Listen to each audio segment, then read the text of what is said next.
every thought creates an action that will create a consequence. There are a lot of things that are beyond our control, but what you do have control over is how you react to whatever happens in your life.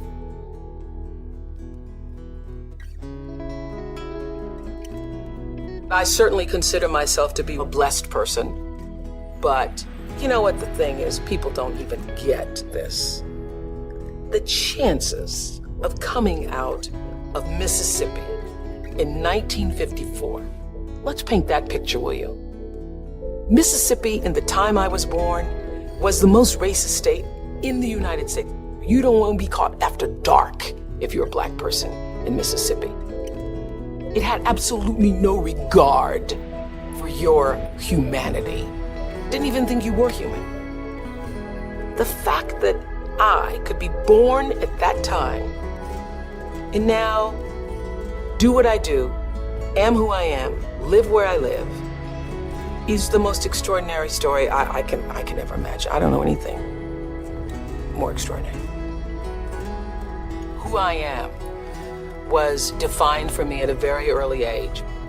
When I was 4 years old, I remember watching my grandmother boiling clothes. I was standing on the back porch looking through the screen, and my grandmother was hanging clothes from the line. She had an apron around her waist, and inside the waist pocket were clothespins. We had no running water or electricity.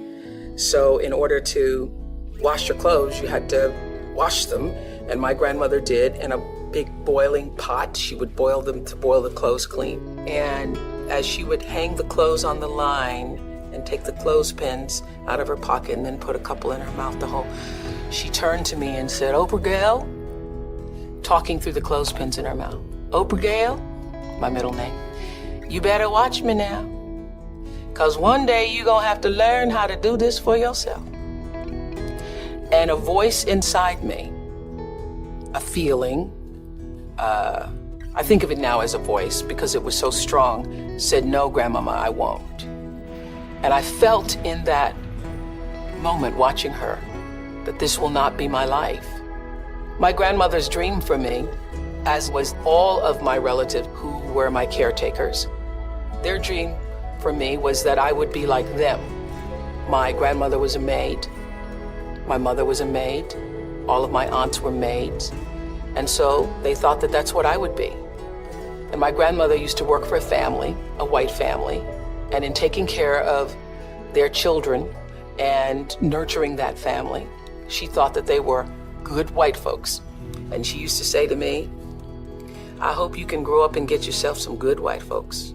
In those days, being good simply meant you don't call me the N-word, you give me some level of respect.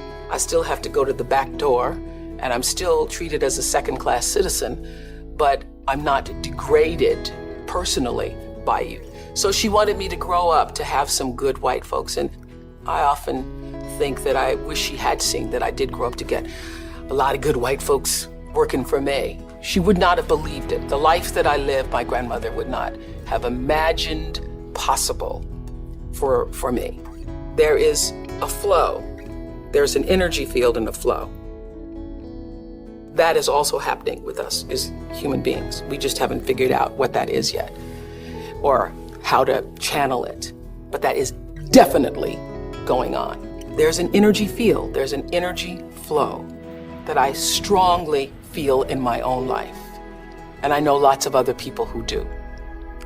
You're either in flow or out of it. And if you're in flow, it's like this. It's like this. All the time, it's like this. It's like flowing with the stream.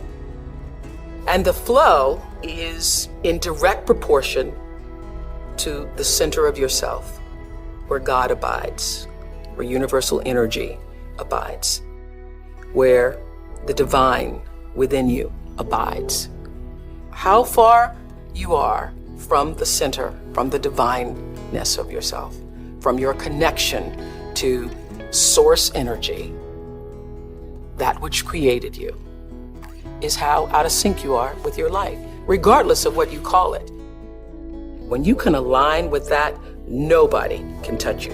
Gary Zukov calls that authentic power. In his book, Seed of the Soul, he says, when your personality comes to serve the energy of your soul, that is authentic power. And that's the only real power there is, because you're going to lose everything else. I don't care how beautiful you are.